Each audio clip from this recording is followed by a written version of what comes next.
In the spring of 1863, the nation had been at war for 2 years, with no end in sight. Both North and South struggled with internal dissent, desertion, and waning enthusiasm for the war. At Chancellorsville, Virginia, the Union Army commanded by General Joseph Hooker lost to smaller forces under General Lee, whose bold tactics surprised and humiliated Hooker. Along the Mississippi River, General Grant's army was stuck in the swamps, unable to get at Vicksburg. The Union was thwarted on all fronts, and in the North, anti-war sentiment was on the rise. But 2 victories would soon turn the tide in favor of the North and deal the South a double blow from which it would never fully recover.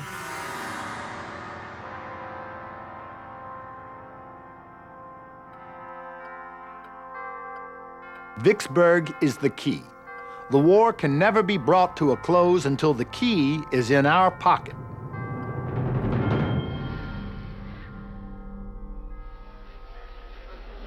Perched on the eastern banks of the Mississippi River, Vicksburg lies roughly halfway between Memphis and New Orleans. By late 1862, Vicksburg was the strongest Confederate point remaining on the Mississippi River. The United States had taken control of the upper part of the river. They'd taken control of the lower reaches of the river, including New Orleans, earlier in 1862. Lincoln and his government wanted control of the Mississippi River to divide the Confederacy. Half of the geographical area of the Confederacy lay in the trans-Mississippi states of Texas, Arkansas, and Louisiana. These states provided the South with critical troops and supplies. Thus, Vicksburg was an important Union military objective.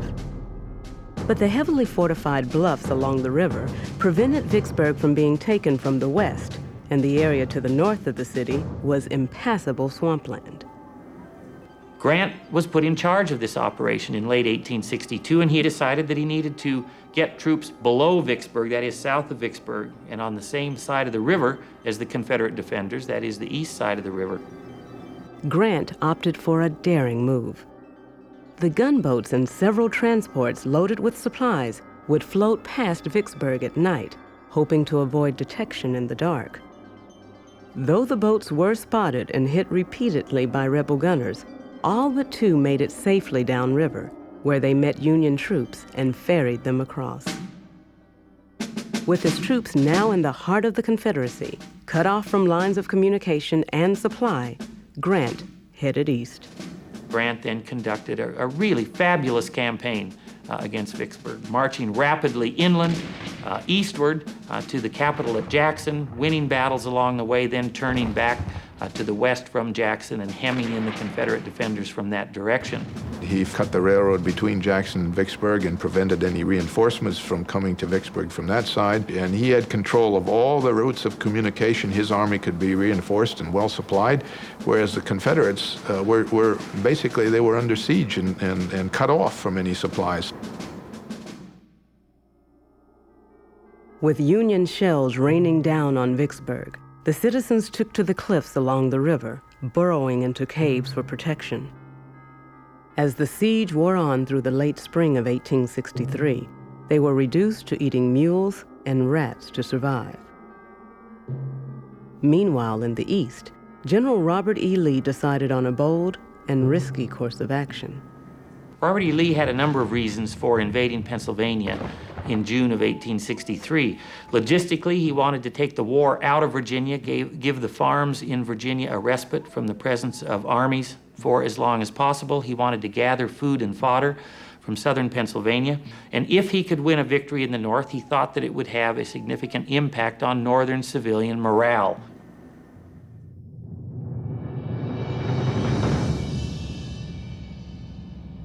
The blue and the gray collided on the 1st of July, 1863. After a day of fighting in and around Gettysburg, Union troops had claimed the high ground to the south of the town. Lee wanted the heights taken. The second day at Gettysburg is a series of very frustrating delays for Lee. It's a time when George Gordon Meade is trying to get the Army of the Potomac into a strong defensive position on that famous fishhook of high ground. Lee is trying to get his troops into a position to attack both ends of the Union line, both the Union right flank near Culp's Hill and East Cemetery Hill, and the Union left flank along Cemetery Ridge down in the direction of Little Round Top. I think Lee believed if he had gotten better coordination, if he had gotten an earlier start, if this had gone better, if that had gone better, he would have won a success, a tactical success on the second day. As it was, he had a series of very bloody and costly near misses that left the lines essentially where they had been the day before. But Lee was determined to attack again on the third day, this time at the Union center on Cemetery Ridge. His most trusted general, James Longstreet, fiercely disagreed. General Lee, I've been a soldier all my life, and I should know as well as anyone what soldiers can do. It is my opinion that no 15,000 men ever arrayed for battle can take that position. The enemy is there, and I am going to strike him.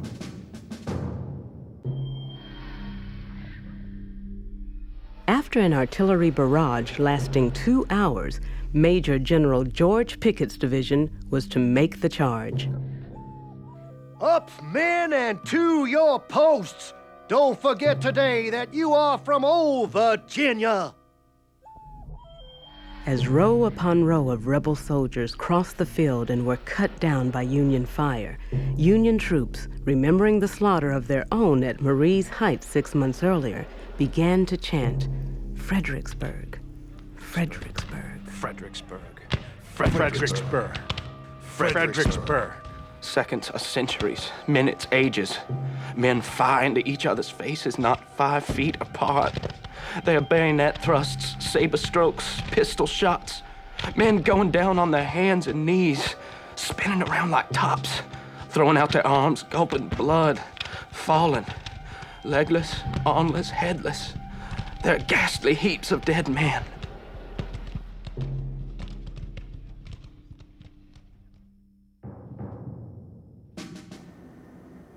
I think Meade fought a more skillful battle than he's often given credit for, whereas Lee was suffering from what I have sometimes called the Chancellorsville syndrome, that is, overconfidence. He had won against greater odds in the Battle of Chancellorsville just 2 months before Gettysburg. He thought the Union Army was demoralized. He thought his own army was invincible. He said so. It turned out that he was wrong on both counts, and his decision to attack repeatedly against well-dug-in defensive positions against an army whose morale was not as badly impaired as Lee thought it was the principal reason why the Union forces won at Gettysburg. He's been second-guessed about this endlessly, of course, by people who know the battle turned out to be a Confederate disaster, and so said Lee shouldn't have done what he did. Lee himself said not long after Gettysburg that if he'd known what he did was going to fail, he would have done something else, but he didn't know at the time it would fail, so he continued the attacks.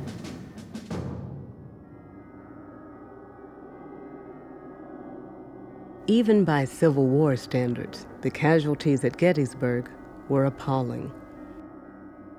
In total, 51,000 men were lost on both sides, almost a third of all the troops engaged. This carnage made Gettysburg the bloodiest battle of the war. Badly beaten and filled with regret, Lee ordered a retreat. It was the 4th of July. On the same day, Lieutenant General John C. Pemberton surrendered the 31,000 Confederate soldiers at Vicksburg. Faced with starvation, his own troops had pleaded with him not to allow them to dishonor themselves by desertion. And to surrender that many soldiers basically wiped out one whole Confederate army, and more important, I think, opened up the whole Mississippi River to Union naval and civilian control, and cut the Confederacy in two. With the defeats at Vicksburg and Gettysburg, the Confederate high water mark receded. You can look at the headlines in any northern newspaper during the days after Gettysburg and get an idea just how important this victory was in boosting northern morale. That battle, which had huge media coverage, probably had a more important impact on public opinion, especially in the North, than any other single battle in the war, and a more important impact on public opinion than even the capture of Vicksburg, which may have been strategically more important. In all of these ways, strategically, morale-wise, and control of territory, it was an important and I think a key turning point in the war.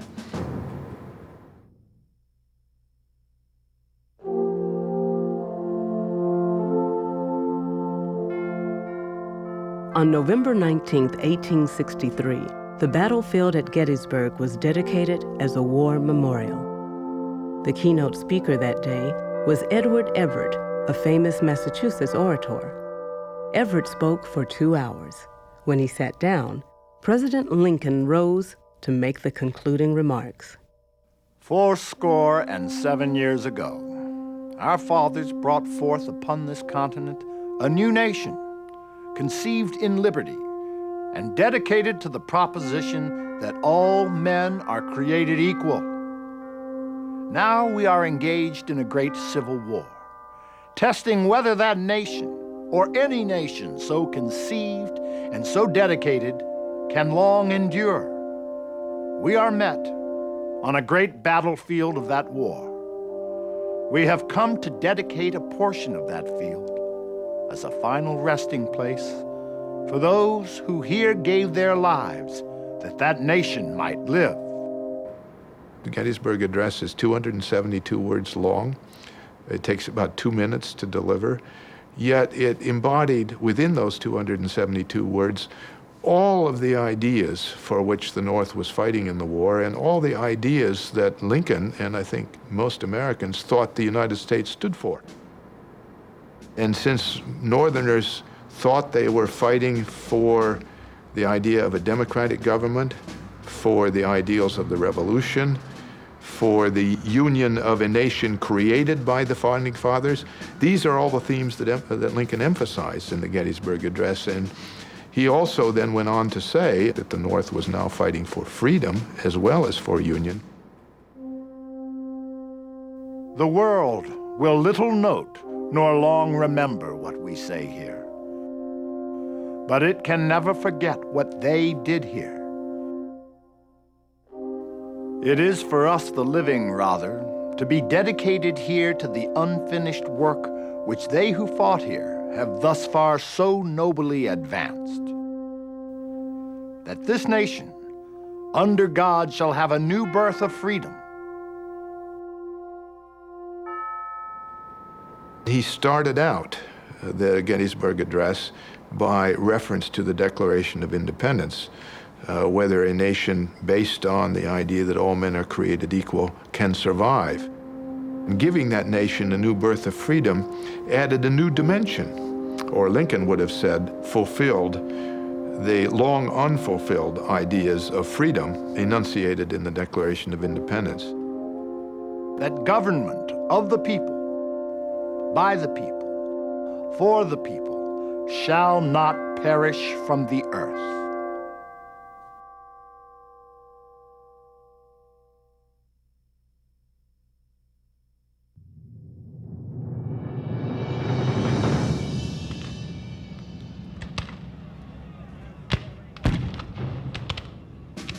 No general yet found can face the arithmetic, but the end of the war will be at hand when he shall be discovered. Lincoln made Ulysses S. Grant General-in-Chief in March 1864 because Grant had demonstrated that he was a winner. He was the man on the Union side, if you want to put it that way. He had won a string of very impressive victories in the West: Shiloh, Chattanooga, Vicksburg. He had won almost everywhere he fought. In 1864 and 1865, Union strategy evolved into its final series of stages. The first was Grant's idea of coordinated offensives on all fronts. The basic overall idea of coordinated offensives to keep the pressure on worked, and no one Confederate army was able to reinforce another as a consequence of those simultaneous offensives. The second part of Union strategy in 1864 was to try to destroy Confederate armies. While Sherman pursued Johnston's army into Georgia, Grant dogged Lee in Virginia. Grant threw everything he had at Lee. In 30 days of almost continuous fighting, Grant lost 50,000 men. For Lincoln, military losses had political cost. 1864 was an election year, and for the first time in history, a nation prepared to hold a presidential election in the midst of a civil war. The presidential election of 1864, I think, is one of the most important ones in United States history.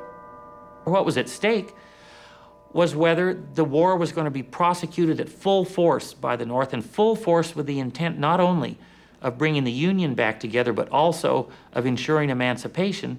If the Republicans won, clearly the war would be pushed. If the Democrats won, it was murkier as to what would happen. The Peace Democrats and a number of other people were talking in terms of ending this war any way possible. Let the South have slaves.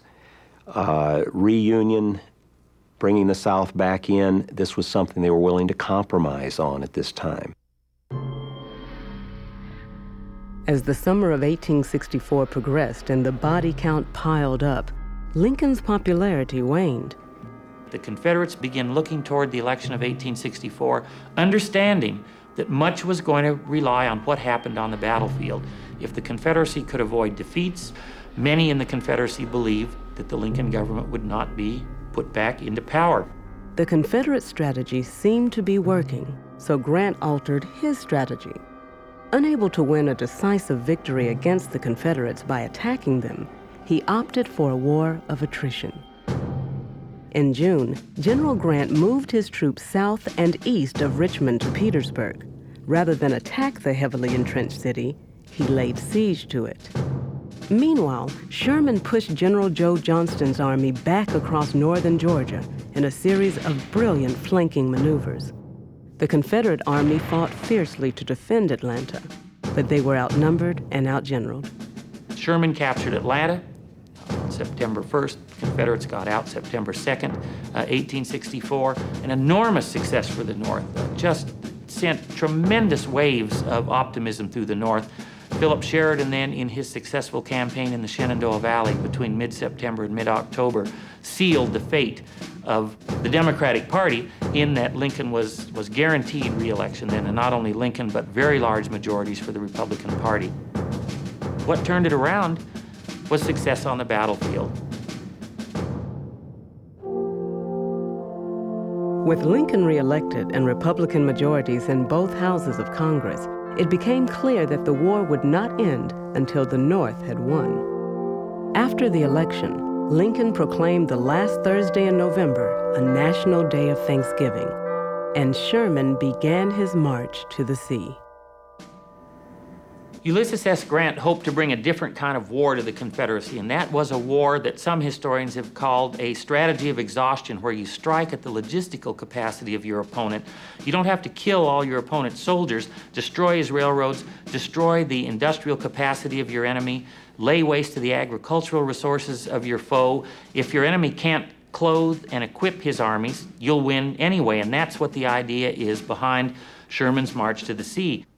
We cannot change the hearts of these people of the South, but we can make war so terrible and make them so sick of war that generations will pass away before they again appeal to it. Sherman left Atlanta with 62,000 men. Detaching himself from his supply lines and from all communication with the North, he headed for Savannah on the Atlantic coast. We had a gay old campaign. Destroyed all we could not eat, stole their slaves, burned their cotton and gin, spilled their sorghum, burned and twisted their railroads, and raised hell generally. As far as the eye could reach, the lurid flames of burning houses lit up the heavens. Thousands of slaves joined Sherman's march, leaving their homes and following the Union Army to freedom. On December 22nd, 1864, Sherman entered Savannah. Now he turned north toward South Carolina. When I go through South Carolina, it will be one of the most horrible things in the history of the world. The devil himself couldn't restrain my men in that state.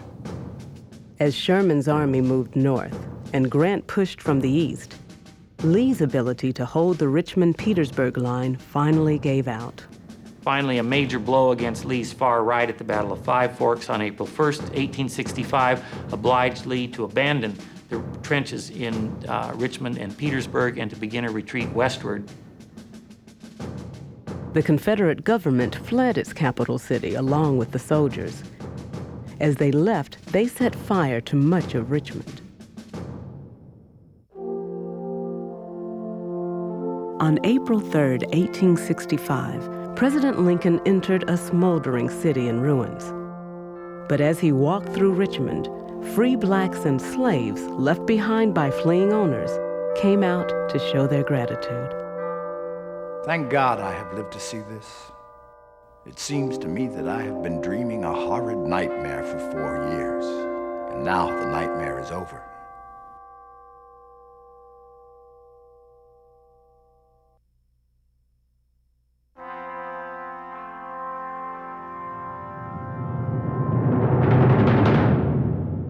As the war came to a close, Lee's army could no longer put up a fight. Soldiers suffering from exhaustion and hunger surrendered or drifted away, rapidly reducing the size of Lee's army in the final days. Hemmed in by Union forces on all fronts, Lee finally admitted defeat. There is nothing left for me to do but go and see General Grant, and I would rather die 1,000 deaths. On April 9th, Lee surrendered his army at Appomattox. General Grant's terms of surrender were generous. Confederate soldiers and officers were allowed to return to their homes and to take their horses with them. Then, in a final gesture of compassion, Grant sent rations to the starving rebel soldiers. Grant had won, but he took no great satisfaction in Lee's defeat. I felt sad and depressed at the downfall of a foe who had fought so long and valiantly and had suffered so much for a cause, though that cause was, I believe, one of the worst for which a people ever fought. With Lee's surrender, Lincoln could at last relax a little. 5 days after the surrender at Appomattox, he went to see a play with his wife at Ford's Theater in Washington, D.C. There he was shot by a bitter actor with Southern sympathies named John Wilkes Booth.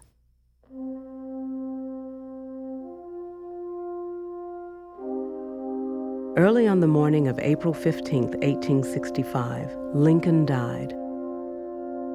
With him died the nation's best hope for healing in the aftermath of war.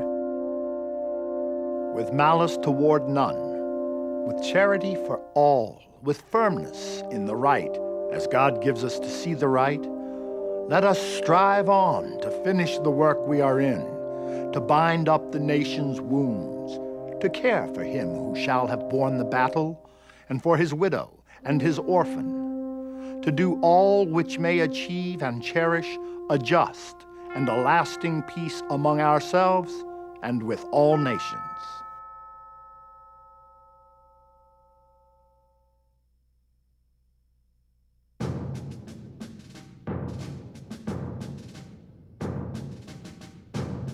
The Civil War lasted 4 years and claimed over 600,000 lives. When the North finally won, both sides had developed a new appreciation for the other's courage and determination. A number of factors went into the North's victory. Many of the people in the Confederacy did lose heart. There was a good deal of disaffection behind the lines, unhappiness with the government, war weariness that sapped the effort to achieve this slaveholding republic. But I think the most important factor was that United States military forces decisively defeated Confederate military forces by the spring of 1865, demonstrated to everybody on both sides that the Confederacy really was helpless to mount a military effort that would defend its sovereignty. It took over 2 million Union soldiers and cost the North over $2 billion to subdue the Confederacy. The North's willingness to bear the cost of war waxed and waned, but one man's will to pursue the war never faltered. No president faced the types of problems that Lincoln had. He faced a war that was just tearing the nation from one end to the other. But yet somehow Lincoln managed to rise above this, to keep his head throughout all of this. His legacy is he preserved the Union, and there was the end of slavery. But I think what one needs to do is go one step farther and point out that he brought them together, that in order to preserve the Union and improve the Union, slavery had to come to an end. And together emerged what he called the new birth of freedom.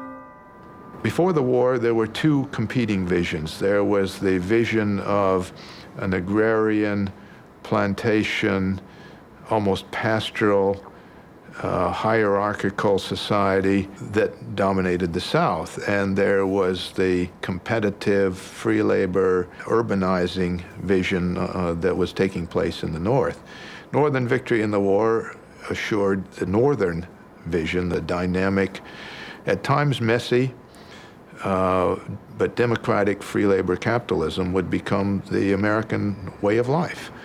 And it's these last two things, the abolition of slavery and the domination of the American future by free labor dynamic capitalism, that really makes the Civil War the second American Revolution. Strange, is it not, that battles, martyrs' blood, even assassination should so condense, perhaps only really lastingly condense, a nationality.